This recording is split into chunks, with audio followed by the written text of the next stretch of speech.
ఈ కౌన్సిల్ ద్వారా మేయర్ గారికి ధన్యవాదాలు తెలియజేసుకుంటున్నాము. గత 5 సంవత్సరాల పాటు అభివృద్ధి కార్యక్రమంలో సహకరించిన మీకు, అధికారులకి మా పార్టీ తరఫున మాకు అవకాశం ఇచ్చి ఈ రోజు కౌన్సిల్ కి పంపించినందుకు, అట్లాగే ఆశీర్వదించి సీతాఫల్ మండి డివిజన్ ప్రజలు మమ్మల్ని ఇక్కడ పంపించినందుకు, వారికి సేవ చేయడానికి అవకాశం కల్పించినందుకు అందరికీ మనస్ఫూర్తిగా కౌన్సిల్ ద్వారా ధన్యవాదాలు తెలియజేసుకుంటూ, 10 ఏళ్ల పాటు బీఆర్ఎస్ పార్టీ ఆధ్వర్యంలో కేసీఆర్ గారి నేతృత్వంలో కూడా ఎన్నో అభివృద్ధి కార్యక్రమాలు చేసుకోవడం జరిగింది.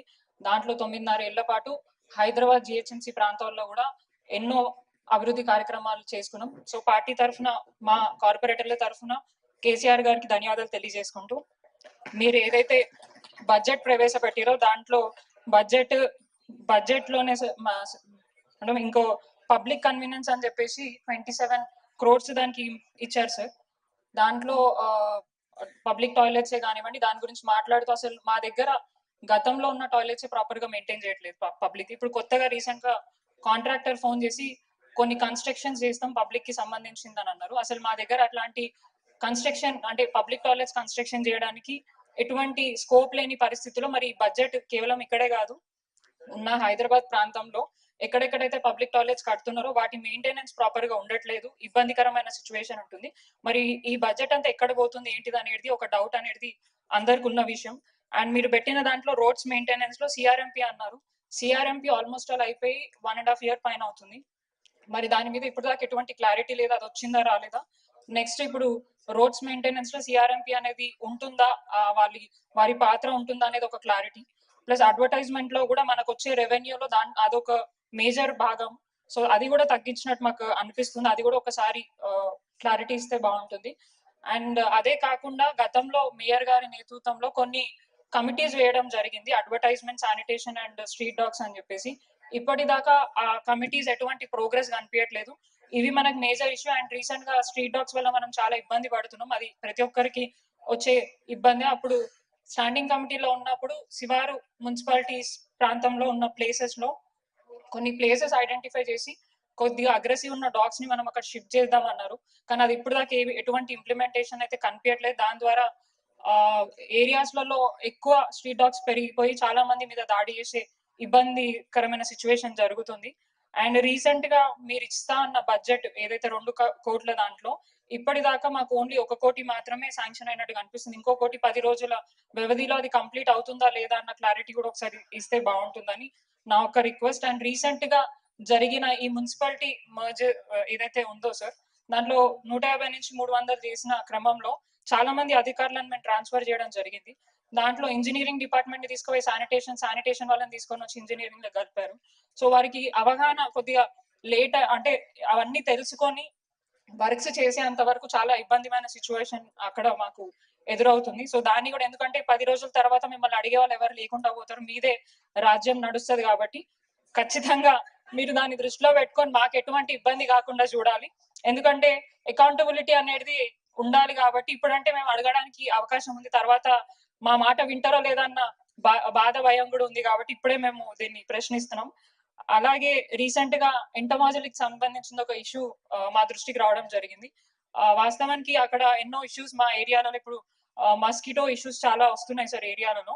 అండ్ రీసెంట్ గా అధికారులతో మాట్లాడితే వాళ్ళు వర్క్ మీద ఫోకస్ చేయలేకపోతున్నాం, మమ్మల్ని ట్రాన్స్ఫర్ చేసేస్తూ, అంటే లైక్ మమ్మల్ని ఏఈ నుంచి సూపర్వైజర్ గా తీసుకొస్తున్నారు.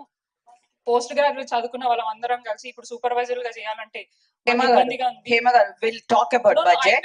మీరు పర్సనల్ గా మాట్లాడితే you should be speaking to the officers. మీరు ఆఫీస్ కి వెళ్ళి మాట్లాడాలి. Speak about the budget. Speak about the budget, not AEs. Public గురించి ఏదైతే మీరు ఇస్తా అన్న ఏవి ఇప్పుడు మెన్షన్ చేసిన CRMP, advertisement and public convenience గురించి ఒక క్లారిటీ ఇవ్వాలని చెప్పేసి విజ్ఞప్తి చేస్తున్నాము. దాంట్లో టౌన్ ప్లానింగ్ సెక్షన్ లో కూడా సార్ కొన్ని అవకతవకలు జరుగుతున్నాయి. మేము ఎప్పుడు కూడా ఏమైనా కంప్లైంట్ ఇచ్చేదైనా చేయమన్నా కూడా ప్రాపర్ గా రెస్పాండ్ అవ్వట్లేదు. అది కొద్దిగా చూడమంచిగా. Telling you we are speaking about the budget. We are not speaking about the personal issue. We are not speaking. No, we are not speaking about the particular. No, you are not speaking about budget. మీరు budget గురించి మాట్లాడలేదు, ఎవరు కూడా మాట్లాడలేదు. No, no, nobody spoke. We are speaking about the budget. First budget మాట్లాడాలి. No, no, no, no. I have to give it to somebody else. You need to sit down. You need to sit down. Majid साहब बात करें.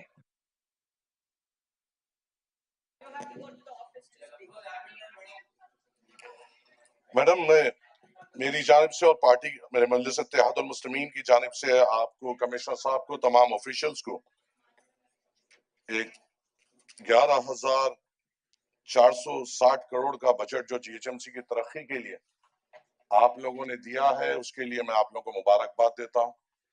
और मैं ये उम्मीद करता हूं कि यहाँ से जब लोग ये देखेंगे, कल अखबारात में पढ़ेंगे कि 11,460 करोड़ बल्दिया पे जो खर्चा किया जा रहा है, तो उम्मीद है इतना बड़ा रकम होने के बावजूद हर गली कांच के तौर पे साफ हो जाएगी, हर गली में रोड्स पड़ जाएंगे, तमाम नाले साफ सुथरे हो जाएंगे।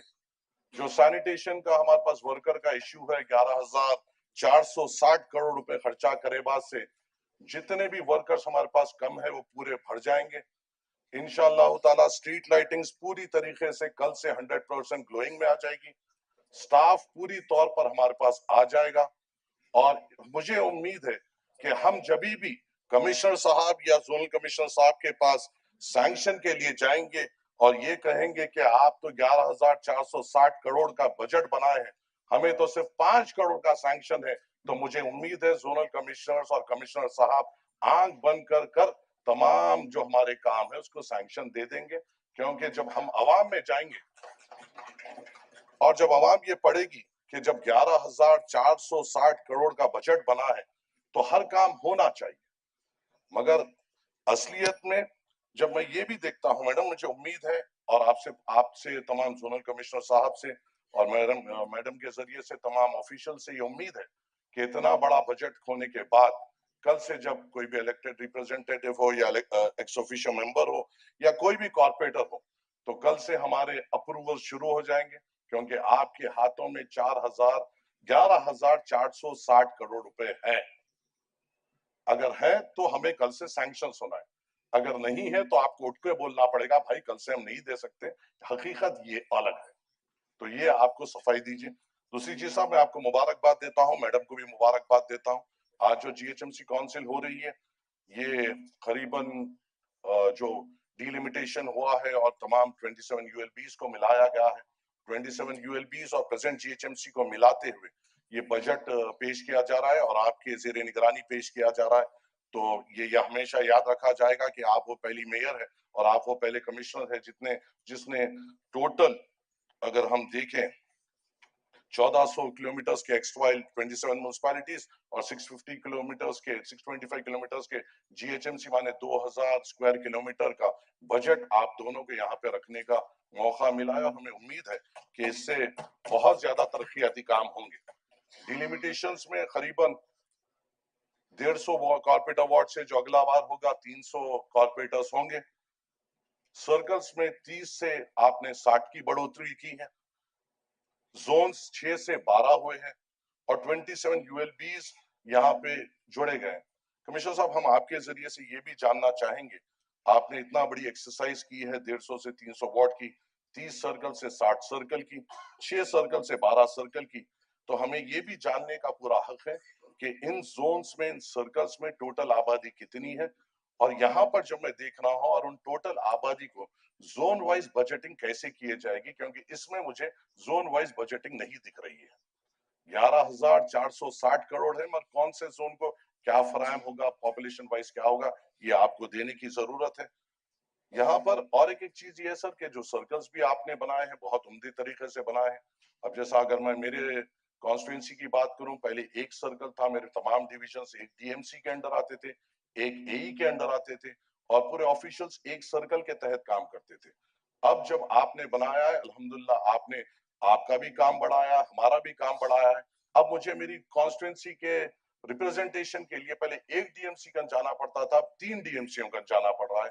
पहले एक जोनल कमिश्नर से काम हो जाता था, अब मुझे गोलकुंडा के भी जोनल कमिश्नर से मुतालिबा करना पड़ेगा और साथ ही साथ खैरताबाद के भी जोनल कमिश्नर से काम कर लेना पड़ेगा। मैं इसलिए आपको मुबारकबाद देता हूं, एक एक्स्ट्राऑर्डिनरी एक्सरसाइज आपने की और आपने इलेक्टेड रिप्रेजेंटेटिव्स का काम आसान किया है।